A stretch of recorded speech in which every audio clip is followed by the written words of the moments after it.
Hi, welcome to this episode of the Coffee Break series. I'm Lisa Sullivan. I'm the Managing Director of the Technology Group here at Chasm. We've spent a lot of time and energy over the last couple of years really trying to understand the relationship that consumers have with technology. And some of our previous research showed that it's really complicated. I think that's something that in many ways we can all relate to. On the one hand, we're really reliant on technology in our daily lives. On the other, there is an increasing amount of resentment, people feeling that technology is really starting to infiltrate every part of daily life, and that in some ways people are really looking for a break. Our previous research also identified a very particular group of key influencers that we called the techruptor. These are typically younger, digital native consumers of technology who are high on the early adopter scale. They're the people that friends and family typically turn to get advice or help with technology. And while they are very much on the early adopter side, they are also some of technology's harshest critics. And they're the people that are typically driving for change, really pushing for higher regulation. So that's a really important audience for us to understand. And as marketers and communicators, a really important audience for us to bear in mind. Now, clearly the pandemic has changed things, and as in many areas of life, it has accelerated some of the trends that we were already seeing. So as we saw technology on the one hand being so pivotal in averting some of the worst areas of disaster during COVID, enabling people to stay connected, enabling people to work from home in many cases, it also pushed technology even further into the heart of people's homes. And we saw that, surprisingly perhaps, while people were all the more reliant on technology, as many as 42% said they felt worse about technology's involvement in their lives during COVID than they had done before.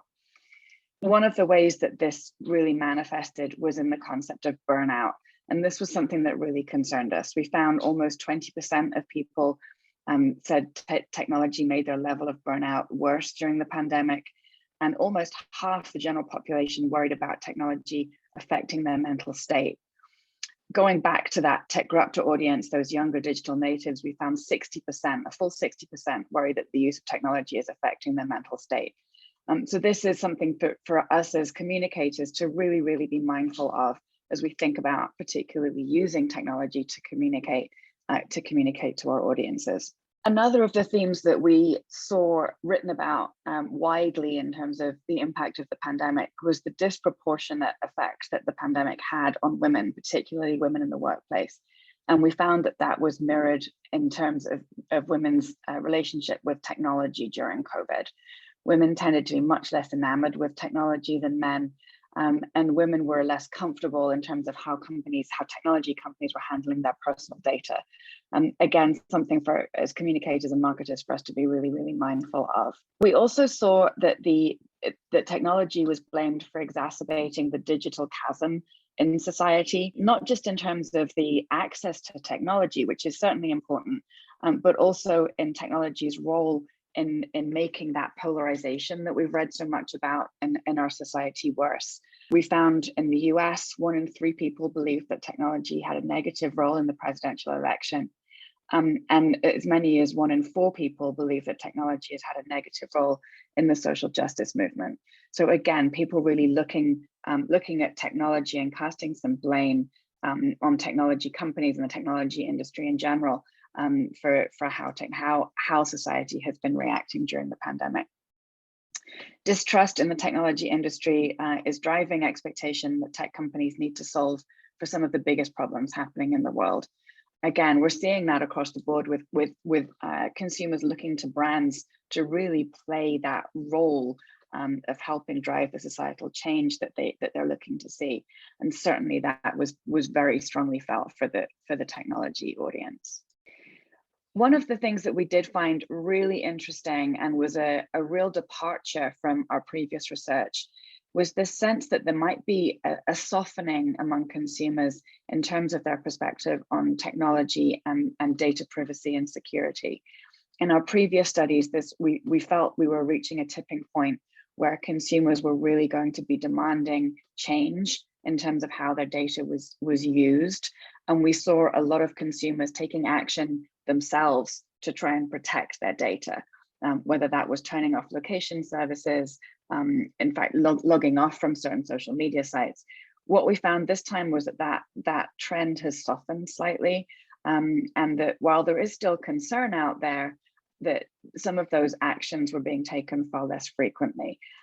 It is worth stating, of course, that this is a very highly unusual time, and it's unclear from our data whether this trend will continue or whether this is just a moment in time, or indeed whether it's a signal that in the hierarchy of things that people were concerned about over the last 18 months, this one has dropped down a little, but certainly something, again, for marketers and communicators to really watch out for as we go into 2022 and beyond. So as we think about the learnings coming out of this data and what that means as we go into planning for 2022 and beyond, there are 5 real takeaways that we're talking to our clients about and that we're thinking about as we build our own programs.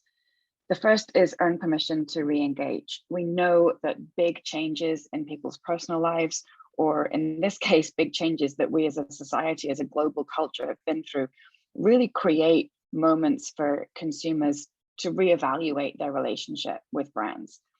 Things where you may have assumed that that consumers are loyal to a particular brand or a particular company, some of those loyalties will be disrupted. And it's really important as we think about how to engage really authentically with consumers going into 2022, we really have to think very deliberately about re-earning that permission to be on a customer's preferred brand list. The second is commit to meaningful whole person connections. We've often talked about that in relation to our own employees, that employees need to feel comfortable and confident to bring their whole person into the workplace, such that we're able to really get the best out of everybody and have everyone make the best contributions that they can. But that same concept now really applies to how brands connect with their stakeholders. Thinking about the examples I gave earlier of women in particular feeling very overwhelmed by technology and perhaps more impacted by the technology burnout that we're seeing, brands need to keep that in mind when they think about how they're going to engage with their consumers, such that they can create those really meaningful connections that take the whole person into account. The third is emphasize choice. We've seen such an extreme pace of change during COVID, coupled with a sense that a lot of that change, a lot of that accelerated technology adoption has really been forced upon people, whether it's something that they welcomed with open arms or something that they were perhaps a little bit more concerned about. So as we think about how brands can re-engage with consumers, really doubling down on that concept of choice and recognizing that we want to be the authentic partner will be really important, particularly as we think about the next stages of digital transformation. The fourth is keeping a really close eye on data privacy. As I mentioned, we have certainly seen a slowing or a softening of concern in this area, which is potentially good news for many companies whose business models are based on the concepts around data. At the same time, it's really too soon to tell whether that softening is permanent or whether it was really just part and parcel of the way things have shifted during the pandemic. So keeping a close eye on those trends and readjusting as we go along will be really, really important. And then last but certainly not least is turning the mirror inwards. When we think about the expectations on technology companies to really have a hand in driving the societal changes that consumers are so anxious to see, we need to make sure that our own teams, that our own the way that we're building our stakeholder groups reflect that diversity, reflect all of the stakeholders that we're looking to engage with, so that we can build those really authentic connections. The latest iteration of our report will be out in the next couple of weeks. You'll be able to find that over on Chasm.com. And thank you for being part of the discussion today.